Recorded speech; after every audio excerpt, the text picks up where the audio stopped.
Donnarumma, can I interest you in some of that? Yes, please. And give me a side of Carlos Baleba while you're at it. Can we make that work? I saw the links to Donnarumma early on in the summer, and I chose to ignore it. I thought it was complete paper talk. I thought it was nothing. I thought there was nothing there. And it really, to me, was not worth getting my hopes up for. We get links like that all the time. And in my head, I'm thinking Donnarumma, arguably one of the best keepers in the world, just won the Champions League, for crying out loud.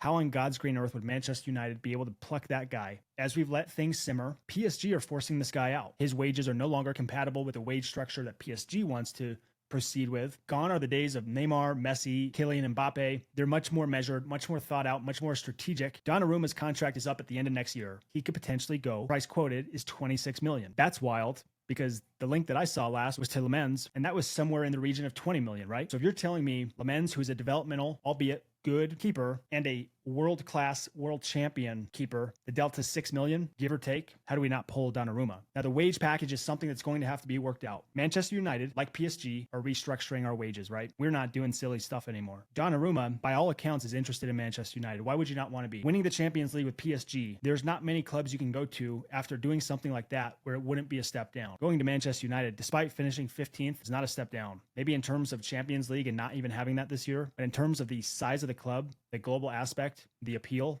it's not a step down. Manchester United are a bigger club than PSG. They've already gotten a deal done with Chevalier, and Donnarumma, come week one, likely is not the starter there. He's looking for a move. That is happening. Now, what I like about Donnarumma is he's massive. He is a huge human being at net, shot stopper. And it's funny because we went from David De Gea, who was a shot stopper, to Andre Onana because he could play the ball. That was the appeal to getting him, right? I'm not one of the people that's as down on Andre Onana as some of the other people in our fan base are.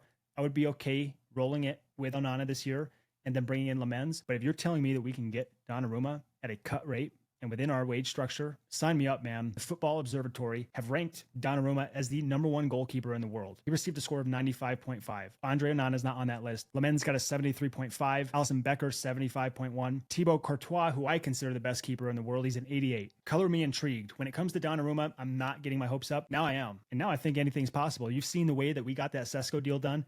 And it seems like we're full steam ahead on Baleba. Why not Donnarumma? Shock the world. Let everybody know that Ineos mean business. Sign a Champions League winner, arguably the best keeper in the world at the age of 26. Now, the issue here is Andre Onana. I'm not sure I want to get that deal done with Donnarumma before we get Baleba in the door, because by all accounts, Andre Onana is helping get Baleba over to us. And he played a pivotal role in getting Mbumo over to us. Donnarumma just won a Champions League. Playing in the theater of dreams, playing for Manchester United is not going to faze them. Send in Hargraves, send in Omar, send in Vivell, send in the Calvary, and put him on the phone right now. Donnarumma liking Manchester United content and posts after winning today. He's playing the game. Ineos, don't give us blue balls. Go get Donnarumma. Go Reds.